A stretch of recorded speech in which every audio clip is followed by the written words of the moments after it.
नाज़रीन, अफगान तालिबान ने एक बार फिर अमेरिका के लिए खतरे की घंटियां बजा दी। क्या अमेरिका और तालिबान के दरमियान कोई बड़ा खेल होने जा रहा है? अफगान तालिबान ने अमेरिका के दिए हुए अफगान फोर्सेस को हेलीकॉप्टर क्यों तबाह किया? अफगान तालिबान ने दुनिया भर की इंटेलिजेंस एजेंसियों को कैसे नाकाम कर दिया? और इसके पीछे चाइना, रशिया और पाकिस्तान का क्या हाथ है? अफगान तालिबान ने क्यों अफगान एयर फोर्सेस को निशाना बनाना शुरू किया? क्या अमेरिका काबुल पर अभी भी एयर स्ट्राइक कर सकता है? और पाकिस्तान के जवाब के बाद क्या ये मुमकिन है? अफगान तालिबान किस वजह से काबुल पर कब्जा नहीं कर रहे? इसके पीछे असल हकायक क्या है? बिस्मिल्लाहिर्रहमानिर्रहीम, अस्सलाम वालेकुम। आप देख रहे हैं आज तक और मैं हूं हसन। नाज़रीन, इंडिया, इसराइल, अमेरिका और यूरोप समेत पूरी दुनिया के इंटेलिजेंस इदारे नाकाम हो गए हैं। किसी ने कभी सोचा ही नहीं था कि अफगान तालिबान इनके साथ ऐसा खेल खेल जाएंगे। अफगान तालिबान ने इस वक्त अपने ड्रोन्स के जरिए 2 अमेरिकन ब्लैक हॉक हेलीकॉप्टर्स मार गिराए हैं। अफगान तालिबान ने जो हेलीकॉप्टर्स मार गिराए हैं ये इससे पहले अमेरिका इस्तेमाल करता था। हाल ही में अमेरिका ने यह हेलीकॉप्टर्स अफगान एयरफोर्स को दिए थे। अमेरिका का अफगान हुकूमत को यह हेलीकॉप्टर देने का मकसद अफगान तालिबान पर एयर स्ट्राइक करना था, लेकिन अब अफगान तालिबान के ड्रोन्स ने इन हेलीकॉप्टर्स को मार गिराया है और इस वक्त अफगान तालिबान पूरी तरह कोशिश कर रहे हैं कि किस तरह काबुल पर कब्जा किया जाए। नाज़रीन, अब तक अफगान तालिबान ने काबुल पर कब्जा कर लेना था, लेकिन अफगान तालिबान के रास्ते में एक रुकावट खड़ी है और वो ये है कि अफगान तालिबान के पास कोई एयरफोर्स नहीं है। अफगान तालिबान के पास सवाए एयरफोर्स के सब कुछ मौजूद है। अब अफगान तालिबान अगर ग्राउंड से फतह करते काबुल तक पहुंच जाते हैं और वहां पर कब्जा कर लेते हैं तो काबुल के अंदर एयर स्ट्राइक का खतरा है। अगर वहां पर एयर स्ट्राइक होती है तो जाहिर सी बात है कि इनका जानी नुकसान भी होगा और दूसरा वहां पर बड़ी बड़ी बिल्डिंग्स हैं, बैंक्स हैं, स्कूल कॉलेजेस हैं, वो भी तबाह हो जाएंगे। और अफगान तालिबान के पास इतने पैसे भी नहीं हैं कि वो लोगों का जो नुकसान होगा इसको पूरा कर सके। इसलिए अफगान तालिबान काबुल पर कब्जा नहीं कर रहे। अफगान तालिबान ये चाह रहे हैं कि जिस तरह सिस्टम चल रहा है इसी तरह चलता रहे, हम आहिस्ता आहिस्ता आगे बढ़ेंगे और इस्लाम का निज़ाम कायम करेंगे। फिलहाल जो लोग जहां पर नौकरी कर रहे हैं वो वहां करते रहे। दूसरी तरफ अमेरिकी सदर जो बाइडेन भी बार बार अफगान तालिबान को कह रहे हैं कि आप काबुल पर कब्जा नहीं कर सकते।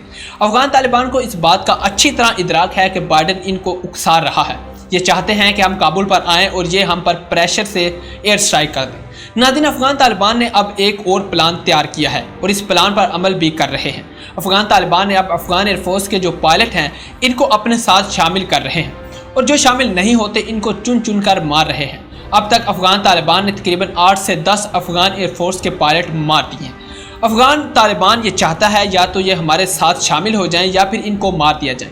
नाज़रीन, इन दोनों सूरतों में तालिबान का फ़ायदा है, चाहे वो तालिबान के साथ शामिल हो जाएं या अफगान तालिबान इनको मार दें, क्योंकि जब अफगान एयरफोर्स के पास पायलट ही नहीं होंगे तो वो स्ट्राइक करने के काबिल नहीं रहेंगे। अब वहाँ पर अगर कोई एयरफोर्स का पायलट छुट्टी पर घर जाता है तो वहाँ पर अफगान तालिबान के मुखबर अफगान तालिबान को बता देते हैं। फिर इसके बाद जो अफगान तालिबान के साथ शामिल होते हैं इनको छोड़ देते हैं और जो शामिल नहीं होते इनको मार देते हैं। जब एयरफोर्स के अंदर स्ट्राइक करने वाला कोई रहेगा ही नहीं तो फिर कैसे अफगान तालिबान पर एयर स्ट्राइक करेंगे? और साथ अफगान तालिबान ये कोशिश कर रहे हैं कि जो अमेरिका ने अफगान फोर्सेस को हेलीकॉप्टर, जहाज या जंगी हथियार दिए थे इन हथियारों को तबाह कर दें। और इसके बाद जब हम काबुल पर कब्जा करेंगे तो फिर ना तो अफगान हुकूमत के पास एयरफोर्स होगी और ना ही अमेरिका के दिए हुए जंगी हथियार होंगे, इसलिए ये काबुल पर एयर स्ट्राइक भी नहीं कर सकेंगे।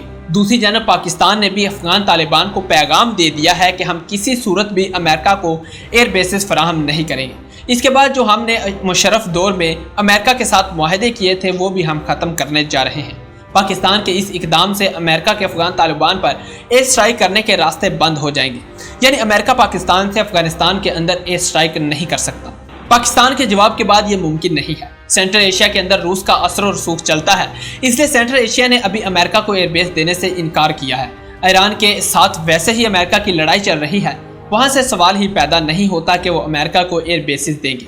और इसके बाद बाकी चाइना बच जाता है। चाइना दुनिया में अमेरिका का सबसे बड़ा दुश्मन है, लिहाजा बात तो वाज़ेह हो चुकी है कि इस खित्ते में बैठकर अमेरिका अफगान तालिबान पर एयर स्ट्राइक नहीं कर सकेगा। पाकिस्तान की इंटेलिजेंस एजेंसी ISI समेत China, Russia, America, Iran, Australia और पूरा यूरोप कह रहा है कि अफगानिस्तान बड़ी खाना जंगी होने जा रहा है। इसलिए अफगान तालिबान की स्ट्रेटजी बड़ी ज़बरदस्त है कि ये चारों तरफ से अफगान एयर फोर्सेस को घेर रहे हैं और इनके सामने 2 ऑप्शन रखते हैं, या आप हमारे साथ शामिल हो जाएं या फिर मरने के लिए तैयार हो जाएं। کیونکہ اگر گراؤنڈ فورسز ہتھیار ڈالتی جا رہی ہیں اور ہمارے ساتھ شامل ہو رہی ہیں، ناظرین پوری دنیا پریشان ہے کہ افغان طالبان کے پاس ڈرونز ٹیکنالوجی موجود ہے اور ڈرونز بھی اس لیول کے ہیں کہ وہ امریکہ کے بلیک ہاک ہیلی کاپٹرز کو گرا سکیں۔ افغان طالبان امریکہ کے ہیلی کاپٹرز گرانا شروع کر دیں گے، یہ کسی نے کبھی سوچا بھی نہ تھا۔ لہذا اس پورے کھیل کے اندر طالبان رشیا کی مدد لے سکتے ہیں، پاکستان اور چائنا کی مدد حاصل کر سکتے ہیں کہ آپ ہماری ایئر فورسز تیار کرنے میں ہماری مدد کریں۔ افغان طالبان کی اس اسٹریٹجی کا علم امریکہ کو کبھی نہیں تھا کہ افغان طالبان اس طرح کریں گے۔ امریکن تو تیار بیٹھے تھے کہ ہم افغان طالبان پر اسٹرائک کریں گے، مگر طالبان کی اسٹریٹجی ان کی سمجھ سے باہر ہے۔ ناظرین افغان طالبان کی ایک دفعہ حکومت بننے دیجیے، پھر دیکھیے گا کہ دنیا کی ٹاپ انٹیلیجنس ایجنسیاں طالبان کی ہوں گی، دنیا کی ٹاپ ایئر فورس طالبان کے پاس موجود ہوگی۔ ان کی اسٹریٹجی کو کوئی اب نہیں سمجھ پا رہا، تو یہ سب کچھ ہونے کے بعد ان کو کون سمجھے گا؟ اب دنیا کے جتنے بھی انٹیلیجنس ادارے ہیں، انہوں نے جو رپورٹس تیار کی تھی، جو ان کی طالبان کے بارے میں اسٹیٹمنٹ سامنے آئی تھی، وہ سب طالبان نے غلط ثابت کر دی ہیں۔ اس لیے اب طالبان کو جیت بھی مل رہی ہے اور امریکہ شکست کھا کر ہیلی کاپٹرز تباہ بھی کروا رہا ہے اور یہاں سے نکل بھی رہا ہے۔ ناظرین آج کے لیے اتنا ہی، ملتے ہیں کسی نئی خبر کے ساتھ، تب تک ہمیں اجازت دیجیے۔ اللہ نگہبان۔